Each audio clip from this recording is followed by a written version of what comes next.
When I came to, I found myself in an operating room. The doctor spoke to me coldly. "Miss Larson, I heard you were dumped because of your weight and sent abroad by your stepmother to be disposed of. Want revenge?" His whisper in my ear was like the devil himself, tempting and seductive. I clutched at my excess flesh. I want to change. I want to be thin. The hatred in my eyes seemed to satisfy him. He clapped his hands and began prepping for surgery. "Your body's been wrecked by drugs, so we need to do some minor procedures. Sleep now."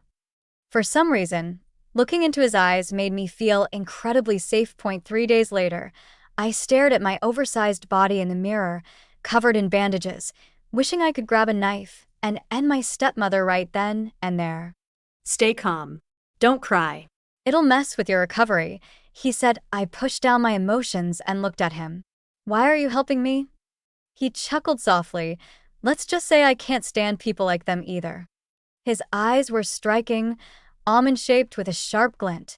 I knew I'd never seen him before. "Look, this isn't charity. Your body will take a year to recover. After that, I'll give you a new identity and you'll work for me." I took a deep breath. "I won't do anything illegal." He leaned in close and whispered his request. I was shocked. "All right, I accept. But you have to help me get revenge too." He shook his head. "I won't help you, Ruby. Your revenge is yours alone." I laughed bitterly. How could I possibly get revenge? One was a CEO, the other a CEO's wife. They were way out of my league. "Fine," I agreed, silently forming a plan as I watched him. After my stitches were removed, I sought out Runa's fashion designer mentor, David Harrison. The receptionist stopped me. "I'm sorry, Mr. Harrison doesn't see anyone without an appointment." I took out a letter and a notebook from my bag. "Could you please give these to Mr. Harrison?" I slipped $500 under the notebook. She felt it and looked at me hesitantly. "I'll try." As she turned, I saw Runa coming out of the elevator. I understood immediately. If Runa was here, David must be here too. "Please, I'm counting on you," I said. Then the receptionist took my notebook and entered the elevator. Before 5 minutes had passed, my phone rang and I glanced at the caller ID.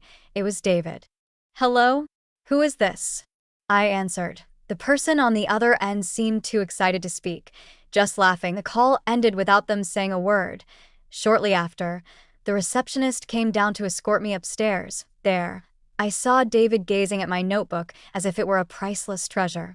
"What's your name?" No, never mind. "Did you design all these yourself?" he asked eagerly. I nodded. "They're just some of my ideas." His excitement grew even more. "Some? You have more?" I remained silent, just watching him. I knew full well how much this designer loved my work, and I was aware of his standing in the fashion world. He leaned forward, eager to shake my hand. "Would you mind taking off your mask so I can see your face?" I shook my head. I sneaked out of the hospital. If Dr. Bates found out, I'd certainly be in trouble. "Mr. Harrison," I said, "I hope my designs can make waves in the fashion industry. More than that, I want to challenge the monopoly of certain business tycoons." He stared at me in shock before suddenly bursting into laughter. "Are you related to Runa Larson?" he asked. I glanced around, noticing we were alone. I kept my guard up as I met his gaze. "I heard Runa had a sister named Ruby, but I thought she was dead. Ever since Ruby's death, Runa hasn't submitted anything that meets my standards." He sipped his Earl Grey and sank into an armchair. "She came to see me today. Any idea what she wanted?" I shook my head. Having been in the hospital, I was out of the loop. From David's tone, it seemed something serious had happened. "Please have a seat. Care for some tea?" he offered, pouring me a cup. "She wanted to help the Leiden Group buy all of my designs. Can you believe it? Every single one." He chuckled, clearly amused. "Did you sell?" I asked. If he had, my visit would have been pointless. Sell? Not a chance. A student buying out her mentor? Absolutely not. In a flash of anger, he knocked the teapot off the coffee table, sending it crashing to the floor. "Ruby, I knew it was you when I saw those designs. Runa could never create anything like this. All she knows is how to copy and throw money around." I extended my hand to him. The man, nearly 60, looked like he was on the verge of tears. "Mr. Harrison, it's an honor to work with you." David grasped my hand firmly. "Ruby, the pleasure is all mine." "Mr. Harrison, please feel free to use all the designs in the portfolio. Runa has no idea about these." I knelt before him, sincerely grateful. "Thank you for recognizing my talent, sir." When I looked up, I saw that David's face was already streaked with tears. Dr. Bates introduced himself as Matthew Bates. I made a mental note of the name of my benefactor who had given me a second chance at life. As my wounds healed, Dr. Bates prescribed herbal supplements to detox my body. Runa and her mother had been spiking my food with hormones for years. On the outside, I just looked overweight, but inside, I was a mess. 2 months later, I felt like a new person. "For the next 10 months, you'll need to undergo intensive fitness training and weight loss. I'll closely monitor your health, diet, and daily routine," he explained, and I watched him fill a notebook with plans. I wanted to make a snarky comment, but bit my tongue. I didn't know how I could ever repay him. Looking at the training plan, though, I felt overwhelmed. The diet consisted of nothing but steamed vegetables, zero-calorie options, intermittent fasting, and weight loss methods I'd never heard of. "Dr. Bates, is all this really necessary?" He looked at me like I was clueless. He set down the notebook and left. I thought he might be preparing an easier plan out of pity, but the next day, he returned with a dress. "This is the engagement dress for your sister and your ex-fiancé. It's your choice whether to follow the plan or not." My heart sank. It was a cruel reminder and a slap in the face. I'll do it. I must bring these people to justice. Those days were grueling and miserable. My life revolved around taking supplements and eating bland food. When I wasn't at the gym, I was jogging in the park. Life was monotonous, but my determination grew stronger each day. Today, I had just finished training and was about to shower when there was a knock at the door. "Ruby, something's happened," Matthew said, his eyes full of concern. "What is it?" I asked, not grasping the severity of the situation. Surely Runa hadn't had a change of heart and confessed her crimes. "Your father has passed away." It felt like my world had shattered. I had been planning to sort everything out once I was strong enough to confront Runa and her mother, then tell Dad the whole truth. But now, suddenly, Matthew looked at me, speechless. I promised him that from now on, there would be no more love or hatred, only revenge. He patted my head and simply said, "All right." In that moment, Matthew and I became the most unbreakable allies in the world. The day of my father's funeral was a rainy one. Matthew took me to the cemetery, taking advantage of the bad weather to avoid drawing attention. We both wore black, with small white flowers pinned to our chests. "Matthew, if my dad had just waited a little longer, do you think he might have survived?" He didn't answer. As we disappeared into the rain, he wrapped his arm around my shoulder and said, "Ruby, grow strong." I looked down at my stomach, where most of the excess weight had already melted away, then turned my gaze toward where my father lay in eternal rest. "Matthew, I'd like to go see Mr. Harrison. I have something new to show him." After dropping me off, Matthew left. When I saw David, he looked more energetic than before, although his health seemed to have declined for some reason. "Mr. Harrison, is everything okay?" I asked. He looked at me, just smiling. After a long moment, he waved me over to sit beside him. He took out his phone and snapped a selfie of us. "Ruby, you're our only hope now. If I'm not around someday, go to this place." He handed me a key with the address to Starlight Estates on it. I was about to ask him what he meant, but he interrupted me. "So, what brings you here today?" David asked. I pulled a new notebook out of my bag. "This is my latest inspiration. It's not just random sketches. I put a lot of thought into each piece." Looking at the notebook, he suddenly began to cry like a child. I wanted to comfort him, but nothing I said seemed to help. When he finally calmed down a bit, he asked me to leave. As I walked out, I ran into Runa.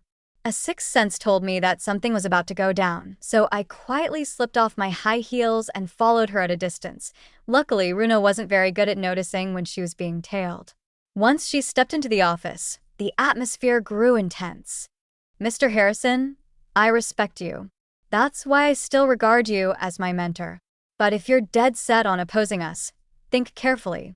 What good would it do to stand in the way of a complete overhaul in fashion design? Wouldn't it be better if your designs dominated the industry?" I could just imagine Runa standing there, looking as arrogant as ever. David responded, "Dominating the industry? Ha! Dominating. I had no idea that fashion design was about having one style rule them all."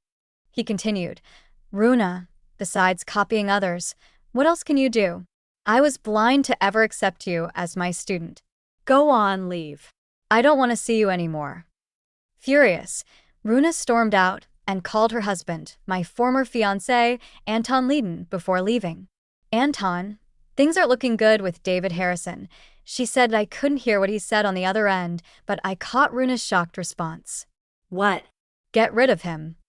She must have realized her voice was too loud, so she glanced around nervously before continuing in a softer tone. I didn't catch the rest of their conversation, but I sent David a message, warning him to be careful. He didn't reply. I returned to my hellish regimen, watching my weight drop. 150 pounds, then 120, then 110, 100, and finally down to 95 pounds. The day my training ended was about 2 weeks before the new year, and every major company was holding its annual celebration. Matthew looked at me and said, "You've worked hard." I shook my head. It didn't feel hard at all. After all the groundwork I'd laid, my time to step into the spotlight had finally arrived. Matthew took me to the Leeden Group's annual party. Anthony approached us, greeting Matthew. Well, brother, you've changed your date again?" He eyed me lustfully. "Nice figure. How about passing her my way?" I stared into his disgusting eyes, wishing I could stab them with a fork. Not marrying this creep was truly a blessing in disguise. I looked at Anthony with tears in my eyes, saying pitifully, "Can't you be decent? Looking at me like that, people might think you're an animal." Matthew stifled a laugh and led me away, affectionately stroking the back of my head. He leaned in to fix my hair, making it look like we were kissing to onlookers. "The show's just beginning," I whispered, my arms around his neck. The Leeden Group's party was being live-streamed, befitting their status as an industry leader. He guided me to our assigned table. The event had everything: singing, dancing, comedy, talent shows. The company presentation came last, with fashion design as the highlight. "Next, please welcome our renowned designer, Runa Larson, to introduce this year's award-winning clothing line, Golden Age." Design sketches scrolled across the big screen, featuring Asian-inspired styles with ink painting and embroidery, neither of which Runa understood. I stood up abruptly, eyes brimming with tears. "How could you plagiarize?" I interrupted her speech. When she saw me, she blurted out, "Aren't you supposed to be dead?" The microphone was still at her lips. If I hadn't used so many eye drops, I might have burst out laughing. Anthony immediately stepped in to salvage the situation. I had to admit, as the CEO of Leeden Group, he had some skills. The gala continued, but online discussions and live stream comments were in chaos. Genius designer Runa accused of plagiarism. Leeden Group fashion design stolen. Emerging designer Alice takes center stage. Runa Larson scandal. Alice, the real genius designer. I didn't care about the commotion at the venue. This was just the opening act. As the party ended, Runa blocked me at the door and slapped me across the face. I fell to the ground dramatically, crying and shouting, "Miss Runa Larson, why did you steal my sister's work?" She was about to retort when she noticed the reporters gathering. Matthew played the hero, scooping me up in his arms. We made quite a scene in front of the cameras. Back at the hotel, Matthew looked at me sternly. "Who told you to do this?" As I held an ice pack to my face while checking Twitter trends, I coldly replied, "Vengeance." He looked exasperated. "Can't you take better care of yourself?" I got up and hugged him. "I can. I still need to repay you, Matthew. Why don't you let me show my gratitude by offering myself to you?" He pushed me away, his eyes unreadable.